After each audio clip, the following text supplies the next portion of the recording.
How's it going, everybody? This is DeanoGTO, and today we're looking at the KV-2 Ragnarok, or the KV-2R, or the KV-2 Warhammer.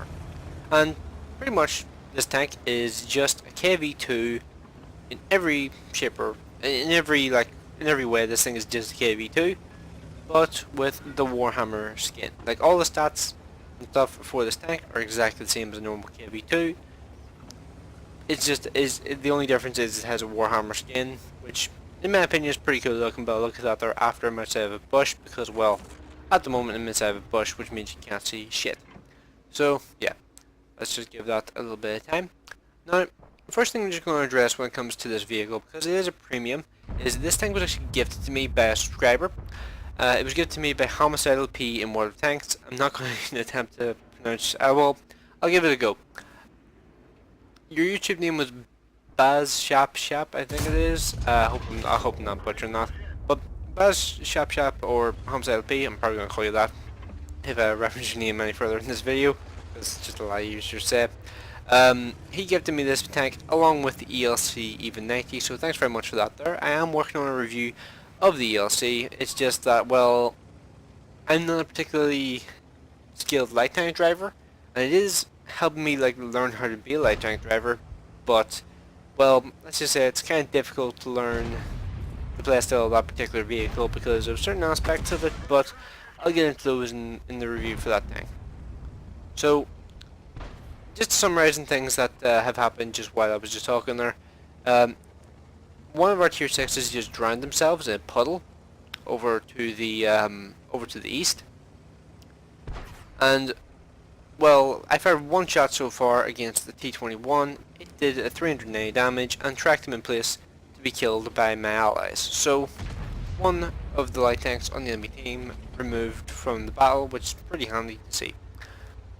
So, back to what I was talking about, because, well, it's Prokhorovka and there's going to be a long period of just nothing happening because that's what Prokhorovka is like. And coincidentally, Province is kind of like this as well. It basically has a bunch of areas where crossfire is possible, which means another flank can impact a completely different flank. Like one flank can impact a completely different flank by just crossfire and just completely stall anything happening on the map, which makes it kind of boring. And this map and Province, I honestly think, should be maximum tier 7. Because I think that's probably the maximum tier you could have a lot of fun on this map with. Because like if you go any higher than tier 7, I think this map becomes unplayable because the view ranges are just too high. They either need to sort the view ranges, or they need to just limit the pool of matches that are limit the pool of vehicles that can actually get these maps. Because I really just don't think these maps work particularly well for tier 8s, 9s and 10s, but that's a bit of a tangent. So the KV-2R, would I recommend people go out and buy this thing? Pretty much my answer is no. And the reason for that there is this thing is worth as much as a tier 8 premium medium tank. As an example, FE4202 or the M4 Rev, those vehicles are like 2p more than this. And you get tier 8 instead of a tier 6. There's a substantial difference in the credit making potential between the two vehicles. First off, the health pools are a lot lower at tier 6 in comparison to tier 8, which means the actual overall damage potential of the tank is limited because of that. And I actually almost always prefer having tier 7 or 8 games in the KV-2 in comparison to tier 6 or mainly tier 5 or tier 4 games, because I feel like getting tier 6 games overall is actually not too bad, but having tier 5s or tier 4s in the match, it really limits the amount you can do in a game because there just is not enough health to go around to make use of your massive 152mm HE shells. Sorry, got a wee bit of hiccup there. And this T-3045 picked the worst possible moment to go forward, and I just pressed the delete button, removed him completely from the match with a single shot. He probably didn't even spot me. I actually really don't think he even knew I was there. But, well, he is now gone, and we no longer have to worry about T-3045, at least not that one. There's one more still alive, but he is getting focused by artillery, and he is now gone too. So, T-3045s have now been removed from this match. So, yeah, they had a great game, didn't they? Yeah, it's just playing like these tanks with the big giant derp guns is just always fun. Like these tanks are considered like tanks like this are considered to be like the stress relievers, and you really do get why, because they just put such a massive smile on your face whenever you play them, because they're just hilarious. Like there's no better way to describe them. They're just hilarious to play, because just having these giant ass guns that just don't care about what they hit or where they hit them, and they're always going to do like 300 damage per hit. Like these sorts of guns are just hilarious, and it's not like this thing is not like the Japanese heavies. The Japanese heavies, those tanks have a shit ton of armor along with derp guns. This thing here is very easy to kill if you shoot it in the right place, and the KV-2 can easily one-shot itself. I should also point that out. But things like the Japanese heavies are very difficult to kill and very annoying to kill. It's easy to just focus fire KV-2 and kill it, but those tanks are just a pain in the hole to deal with just in general. So at this point I've gotten kind of ballsy. I've just decided that the AS, I kind of want to get a shot into this guy. I get one shot into him, shoot straight into the engine deck and do 460 damage. My teammate there in the VK201 tries a shot, and well, he bounces off off the side of my turret, and the Hummel reveals himself by firing at the VK. And if he had sat still there for another second, he actually would have went invisible again. But I knew where he was, so he was going to die no matter what.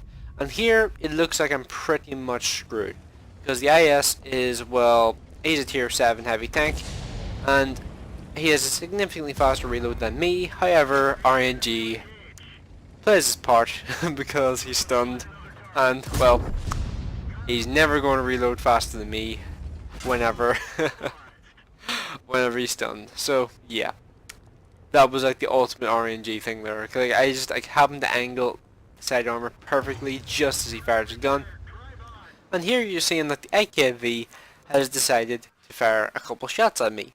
First one bounced. I wasn't really paying attention and didn't really bother to aim down the sights in order to try and like line up where the shot was. But after the second shot, I realized, oh, I'm pretty close to reloading, and he's told me exactly where he is. Let's see, will the hand of Stalin guide my shot to the target? Yep. Oh god, shit like that is the reason you play World of Tanks. Shit like that is the reason you play World of Tanks. Like, the KV-2 is fun just because of moments like that. It is just insane.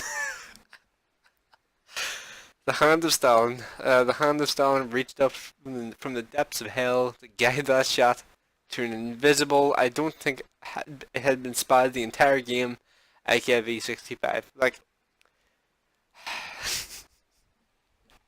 the KV-2. Like, this tank's a lot of fun. Is it worth paying as much as a tier 8 premium for a tier 6? I don't think so, because I don't think I made that much money from this game. I'll probably leave a little little text thing on the screen, like maybe like not right now, like because I'm probably flashing the result screens on the screen right now, but as soon as I get to the screenshot of the KV-2, I'll probably have a little like notice on the screen saying like whether or not like the credits I made from the game was a lot or not in comparison to tier 8. So yeah, like this tank, if this tank had been about the price of a normal tier 6 premium, I would probably have recommended it to everybody. But because it's literally a tenner more expensive than heavy tank number 6 or any of the other tanks, it's very hard to recommend this vehicle because of that. It's exceptionally hard to do because it's just so expensive. And I think the reason for it is because of the Warhammer skin.